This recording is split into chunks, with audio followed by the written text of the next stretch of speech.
I'm Jay, and I'm going to show you tonight how to maximize the potential of your Nite Finder.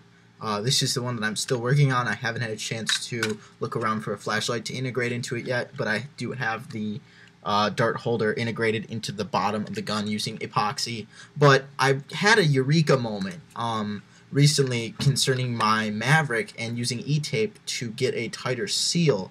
And I realized I was wondering how could I use this in my other guns. So I played around with it in my Scout. I did it for that as well. But then I was wondering what I could do to improve the seal on my Nite Finder. And what I ended up doing was I put one layer of electrical tape behind the O-ring, and there we go with that. And I have two O-rings.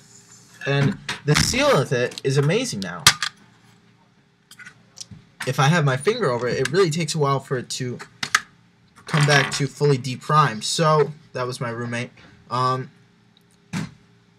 So I'm working on his Nite Finder now, and I figured I might as well make a little video, as well as I'm pretty sure I'm going to be, there was a bit plastic piece that was still part of the air restrictor in here, and I removed that, and I'm going to take a piece of foam backing rod, put it in the middle here, and then fill the area with hot glue to get rid of the dead space, and then just hack out the foam backing rod. So I'm going to go ahead and do that and show you what it looks like.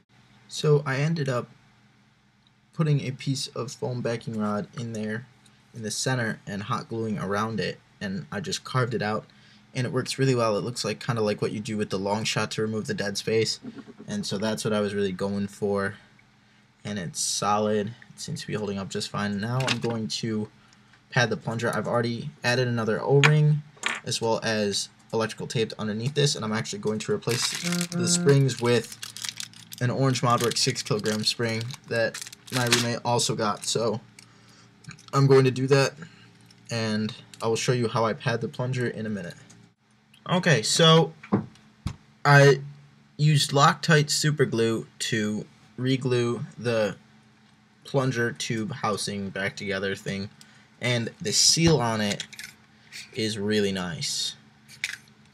I cut my padding down so it looks so it fits the shape of the barrel. It's just half-inch foam backing rod, works perfectly for that purpose. So I'm gonna go ahead and put it back in the gun and show you how well it works. So here's the finished Nite Finder. The seal is much better. The dead space removal is working wonderfully. Excuse me. And I'm going to load one of my glow-in-the-dark streamlines because they seem to be a little bit thicker, and I want it as tight a seal as possible. This is getting really good ranges, about 40 or 50 feet flat, which is really impressive for something like a Nite Finder. So, and that's pretty fast. I'm going to fire off an Elite, and it's gone. It's ridiculously powerful. And just for brevity's sake, I'm just going to do a quick weld test. And ouch! That actually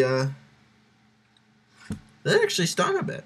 So this has quite a bit of power behind it because of the 6 kilogram spring from Orange Modworks, which can be purchased right here. Now that spring can also be used with your Stampede if you wanted to upgrade the power on your Stampede.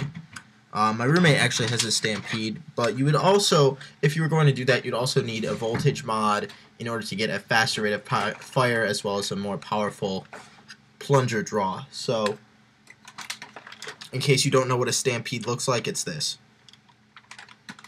So,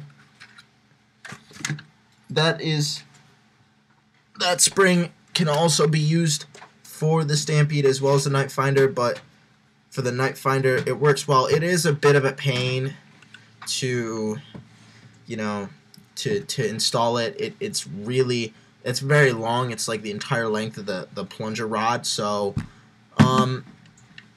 it's a bit of a pain in the butt to screw everything back in, but the results speak for themselves. So, thank you for watching. Excuse me. Thank you for watching. I'm Jay, mod at your own risk, signing off.